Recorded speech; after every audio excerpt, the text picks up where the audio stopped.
Hello, DCAC members. This is Jake Vondelinde with our Graduation and Post-Secondary Planning Report. This report is a report of the graduation percentages for the 2020 graduating class. Graduation data is always behind. We typically receive data for graduation in late February or March. This year, because of pandemic interruptions, we received the 2020 data at the end of the school year 2021.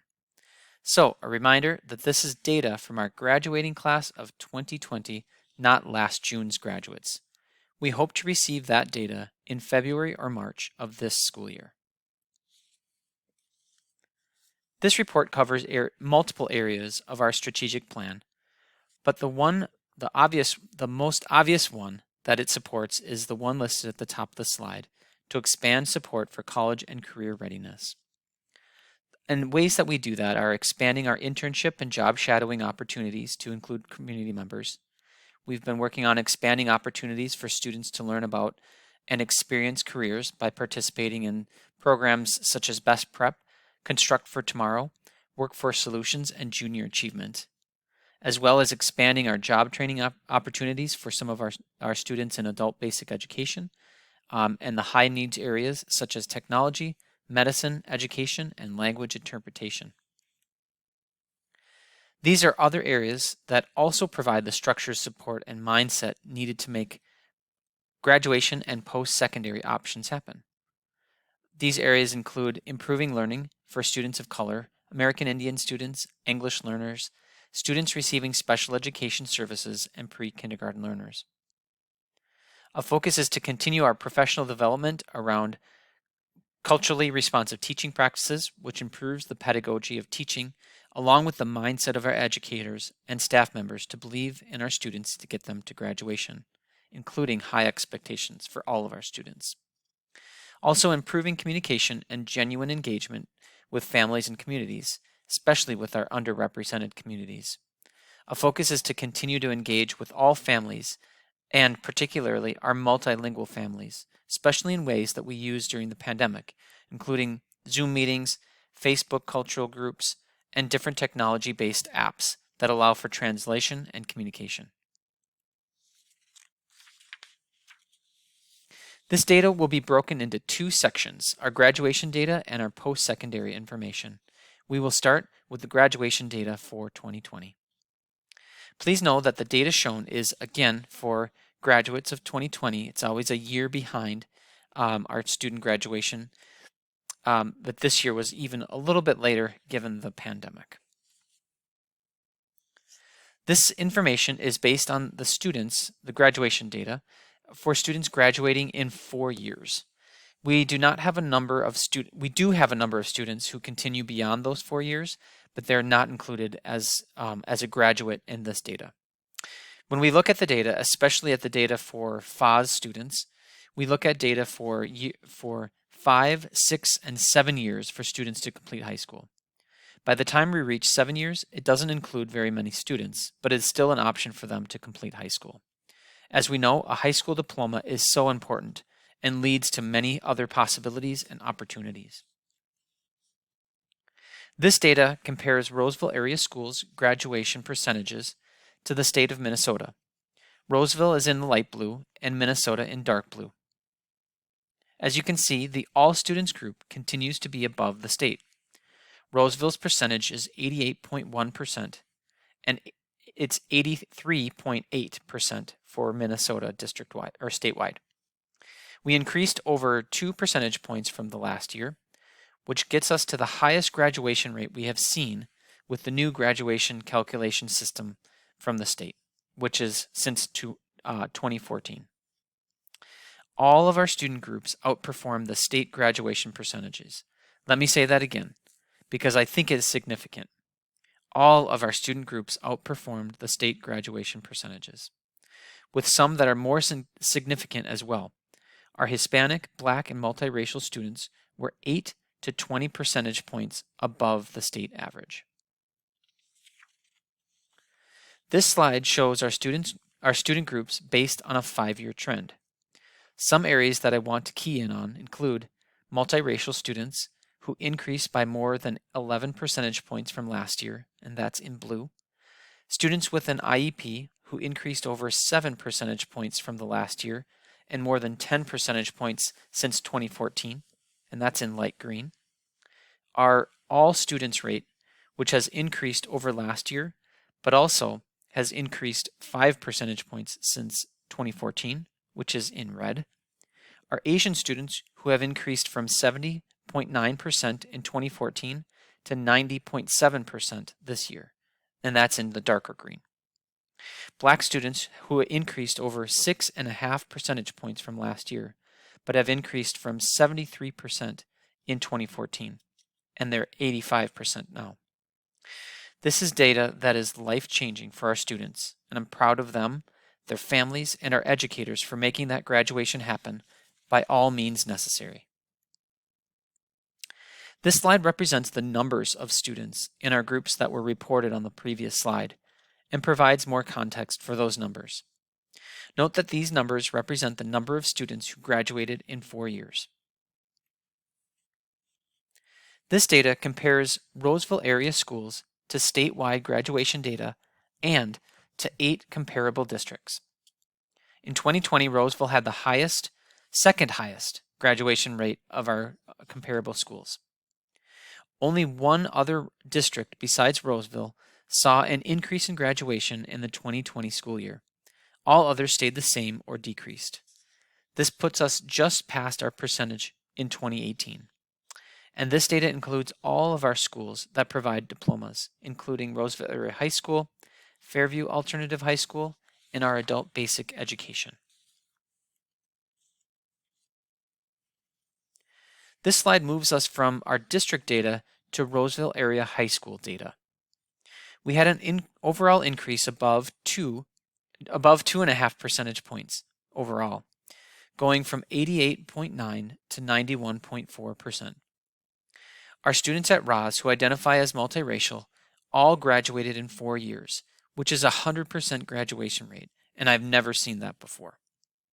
Most other groups saw an increase as well. These, again, are the total number of graduates, the numbers behind the graduates that you saw in those percentages, the slide prior. The total number of graduates, as you can see, decreased overall. However, we saw that students who qualify for free or reduced priced meals increased by 53 students. Because of data privacy, we're not able to share our numbers for our American Indian students. So a graduation data summary includes 4-year graduation that increased from 85.7% to 88.1%, and the district continues to outperform Minnesota, our statewide average of 83.3%. All of our student groups outperformed state averages, and the largest increases were shown for Asian, Black, multiracial, and special education students. The graduation gap between white students and our BIPOC students continues to narrow. At Roseville Area High School, we continue to show high 4-year graduation percentages for all students. Graduation percentages improved over the previous year, performing better than most comparable high schools. And almost every student group improved over the previous year, and multiracial students had a 100% graduation rate. We're going to move into our post-secondary data, and in these next slides we show where students go after their graduation from high school, including college enrollment and students entering the workforce. This data is provided by the National Clearinghouse database for Roseville Area High School and includes students who have enrolled in college in either a 2- or 4-year program after high school graduation. This data is looking at students who entered college at any point in their first year after graduation, starting in the fall of 2020. The report only includes groups that have 10 or more students, which is why we're not able to report our numbers for American Indian students. Please remember that 2020 was a different college experience for students as the pandemic was continuing, which resulted in large declines in student enrollment.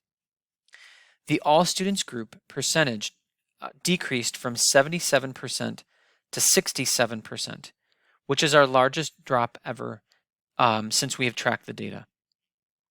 We don't have the statewide comparison data yet, but that data will be interesting to gauge our decline. Unfortunately, we did see decreases for most of our student groups as well, with the highest decreases for our students who are Hispanic, Asian, or have an IEP. This slide shows the numbers of students enrolling in college over time. For the all students group, college enrollment decreased in our numbers and in percent. This table is helpful to see the relative numbers compared to the percentages in the previous slide. This data set is provided by the Minnesota Statewide Longitudinal Education Data System, or SLEDS, a partnership of the Minnesota Office of Higher Education, Minnesota Department of Education, and the Employment and Economic Development Department. The most recent data for this report is from 2019 and is still considered preliminary. This data is looking at the percent of students enrolled in college who need to take a developmental or remedial course during their first 2 years at the college level before taking a credit-bearing course in that subject area. Counterintuitively, we hope to see these numbers decline, as that trend would show that we have students more prepared for their college courses. Our district has continued to show a decrease in the number of students required to take developmental courses over the 5-year trend, from 27% in 2015 to 18% in 2019, moving us closer towards the state average. We saw decreases for our Asian students and students who qualify for free or reduced meals. Unfortunately, we saw an increase in our Hispanic and English learner students. This data set is also provided by SLEDS.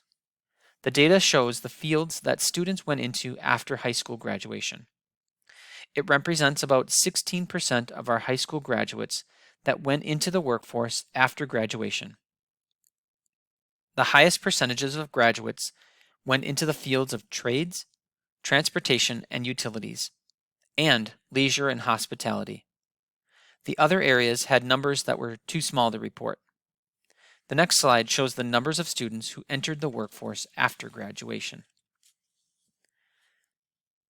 As you can see, typically our highest numbers are in leisure and hospitality, as well as transportation, trade, transportation, and utilities. This slide shows the percentages of Black, Indigenous, and people of color compared to white students in where students go after graduation.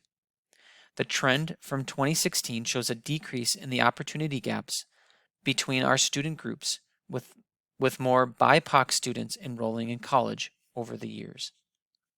This is our post-secondary data summary. For college enrollment, we saw that students attending college decreased from 77% in 2019 to 67% in 2020, much due to the pandemic. And again, we don't know how that will compare to our state averages. Most of our student groups decreased. However, we did see that Black students had an increase of 3 percentage points. For our developmental courses, we found that the number of students required to take developmental courses continues to decrease over the previous year by 5 percentage points and 9 percentage points since 2013. Our Hispanic students and English learner students showed increases from the previous year. And our graduates entering the workforce, we found that about 16% of our high school graduates entered the workforce after graduation, and the highest percentage of students are continuing to go into the fields of trade, transportation, and utilities, as well as leisure and hospitality. We'll get to questions and discussion at our DCAC meeting coming up on Monday. Thanks for watching.